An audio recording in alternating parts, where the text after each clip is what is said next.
Everyone. हमारे first part में हमने वॉइस को शुरू किया था। उसमें हमने किया था सिंपल सेंटेंसेस जो असर्टिव सेंटेंसेस होती हैं उसको टेंस के अकॉर्डिंग चेंज करना। आज सेकंड पार्ट में हम करेंगे इंटरोगेटिव सेंटेंसेस को, इम्पेरेटिव सेंटेंसेस को और जो प्रीपोजिशनल वर्ड्स होते हैं उसको। फर्स्ट है इंटरोगेटिव सेंटेंसेस को चेंज करने के लिए क्या क्या रूल होते हैं। जो rules for changing interrogative sentences of active voice into passive voice, यानी कि एक्टिव वॉइस से पैसिव वॉइस में जो इंटरोगेटिव सेंटेंसेस होते हैं क्वेश्चन मार्क वाले प्रश्नवाचक वाक्य है उसको कैसे चेंज किया जाता है, उसके कुछ रूल्स हैं। फर्स्ट है सेंटेंस क्वेश्चन मार्क पर ही समाप्त होता है। सेंटेंस जो है वो क्वेश्चन मार्क पर ही समाप्त होता है, यानी कि आपको ये लास्ट में फुल स्टॉप नहीं लगाना है, क्वेश्चन मार्क ही रहेगा। तो कई बार गलती होती है कि नरेशन में जो है हम इंटरोगेटिव सेंटेंसेस को असर्टिव में चेंज करते हैं, बट वॉइस में ऐसा नहीं है। वॉइस में क्वेश्चन मार्क पर ही ख़त्म होगा। उसके बाद जो हेल्पिंग वर्ब है उसको सब्जेक्ट से पहले ही रखा जाता है, तभी तो वो क्वेश्चन मार्क वाला रहेगा। हेल्पिंग वर्ब अगर आगे होगी सेंटेंस में तो ही वो इंटरोगेटिव सेंटेंस होता है। और वॉइस में इंटरोगेटिव सेंटेंस को एक्टिव से पैसिव में भी इंटरोगेटिव ही रखते हैं। उसके बाद WH फैमिली में अगर सेंटेंस में एक्टिव वॉइस में हु दिया हो, हु, तो उसको बाय हुम में चेंज कर देते हैं। हु को बाय हुम में चेंज कर देते हैं। जैसे एग्जाम्पल के लिए who broke the glass, glass किसने तोड़ा, हु ब्रोक द ग्लास। तो इसको चेंज करने के लिए हेल्पिंग वर्ब जो भी होगी उसको या क्वेश्चन वर्ड उसको आगे रखेंगे। हु को बाय हुम में हो जाएगा बाय हुम। वर्ब की सेकंड फॉर्म है तो उसको आ जाएगा वॉज वर्ब में। उसके बाद ऑब्जेक्ट और फिर वर्ब की third form by whom was the glass broken, पीछे क्वेश्चन मार्क ही आएगा। इस तरह से चेंज करेंगे। बाकी तो जो असर्टिव सेंटेंसेस में होता है वर्ब की थर्ड फॉर्म आएगी, वर्ब की सेकंड फॉर्म है तो उसको वाज वर्ब में चेंज हो जाएगा, सब्जेक्ट को आगे वर्ब को पीछे, ये सब का सब।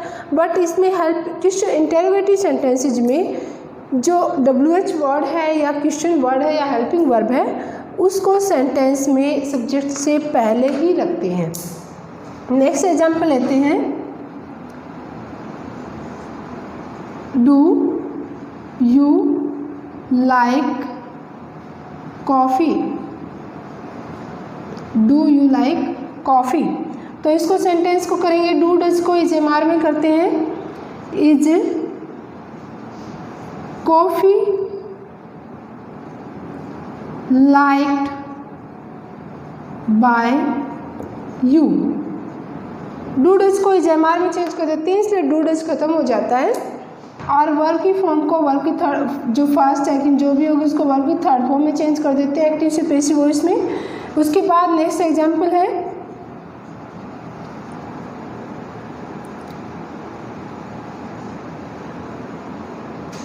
Is she writing a novel,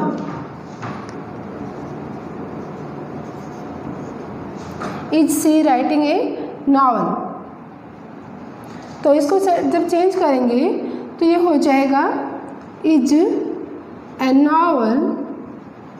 ये कॉन्टिन्यूस टेंस है, प्रेजेंट कॉन्टिन्यूस। तो कॉन्टिन्यूस को चेंज करते वक्त बीइंग लगता है, being written, write wrote, written write की वर्ब थर्ड फॉर्म होती है रिटन बाय हर। सी को हर में चेंज कर देंगे और पीछे क्वेश्चन मार्क। तो इस तरह से ये सेंटेंस जो है इन रूल्स के अकॉर्डिंग चेंज होते हैं। कोई भी हु को बाय हुम में, डू डज को इज एम आर में, वर्ब की थर्ड फॉर्म हो जाएगी, पीछे क्वेश्चन मार्क ही लगेगा। और जो कॉन्टिन्यूस टेंस है तो इसको बीइंग में, परफेक्ट है तो उसको बीइंग में। ये सारे के सारे जो फर्स्ट स्टेप हमारा फर्स्ट पार्ट में था उस रूल के अकॉर्डिंग चेंज होंगे। उसके बाद आता है पैसिव वॉइस जो इम्पेरेटिव सेंटेंसेस होते हैं उसको कैसे चेंज किया जाता है। Imperative sentences, imperative sentences, imperative sentences होते हैं जिसमें एडवाइस हो, कमांड हो या फिर जो आपको दी गई हो, रिक्वेस्ट की गई हो आपको, तो ये सारे सेंटेंस आते हैं इम्पेरेटिव सेंटेंसेस में। इम्पेरेटिव सेंटेंसेस को दो तरीके से चेंज कर सकते हैं। एक तो आपको रूल लगता है लेट वाला, लेट यानी कि जब ऑब्जेक्ट दिया होता है तो let plus object plus be plus verb की थर्ड फॉर्म में चेंज कर देते हैं। उसके बाद सेकंड अगर हम इस तरीके से ना करके दूसरे तरीके से करें, जब सेंस या मूड जो है क्लियर होता है सेंटेंस में, एक्टिव वॉइस में जब सेंस क्लियर होती है कि उसमें एडवाइस है या रिक्वेस्ट है या कोई मना किया गया है, तो उसको हम उस मूड के अकॉर्डिंग ही चेंज करेंगे और उसको जो है हम रिक्वेस्टेड टू एडवाइस टू में चेंज कर देंगे। यू आर रिक्वेस्टेड टू लगा के बाकी सेंटेंस को एज इट इज़ लिख देंगे। अगर सेंटेंस में एक्टिव वॉइस में डू नॉट दिया गया है तो उसको नोट टू में चेंज कर देंगे और सेंटेंस में यदि प्लीज़ है तो प्लीज़ जो है सेंटेंस से हट जाता है, वो रिक्वेस्टेड में चेंज होके हट जाता है। फॉर एग्जाम्पल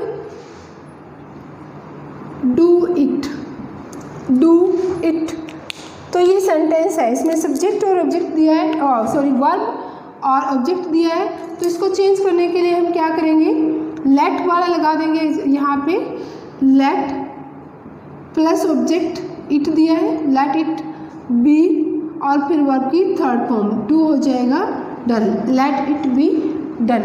इसी तरीके से दूसरा एग्जाम्पल है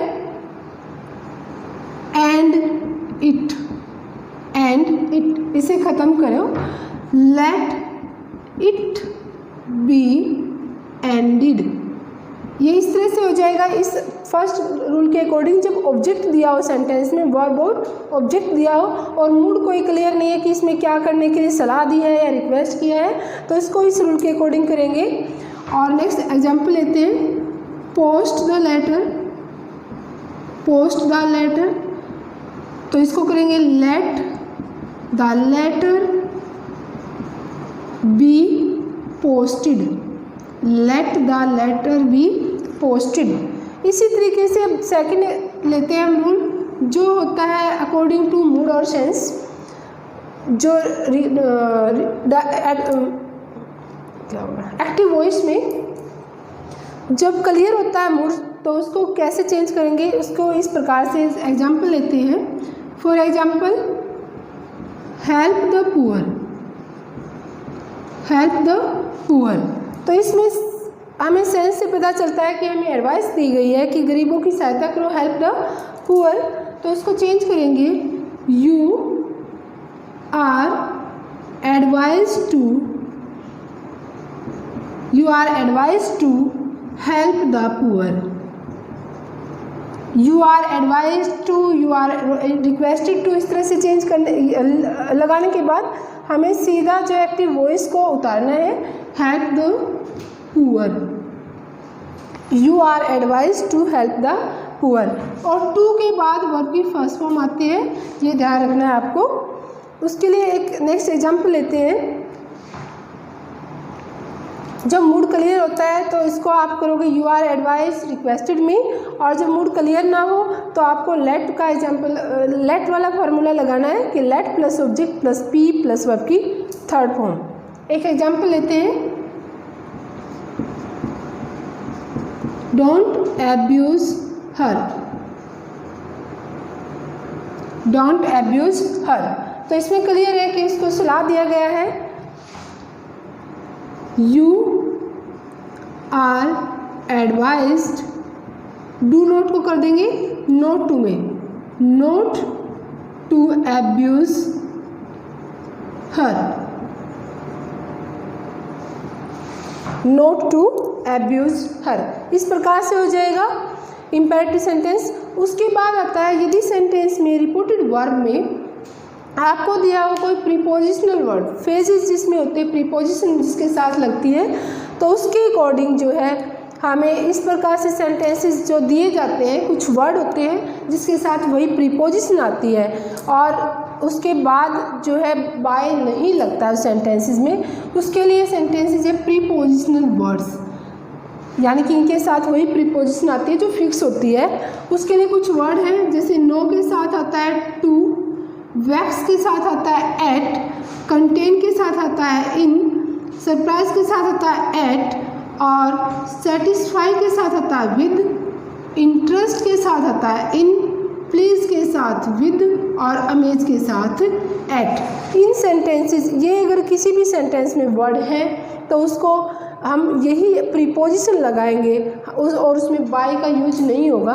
bye is not used with this words, यानी कि इन सेंटेंसेस में बाय नहीं लगता है। For example, the news amazed us, the news amazed us. तो इसको चेंज करेंगे हम, अस को हो जाएगा वी वर्ब की सेकंड फॉर्म है तो वाज वर्ब में वी वर अमेज्ड, अमेज्ड के साथ लगेगा at the news. We were amazed at the news, we plural है तो इसके साथ वर लगेगा, सिंगुलर होता तो वाज, क्योंकि वर्ब की सेकंड फॉर्म को वॉज और वर्ब प्लस वर्ब की थर्ड फॉर्म में चेंज करते हैं।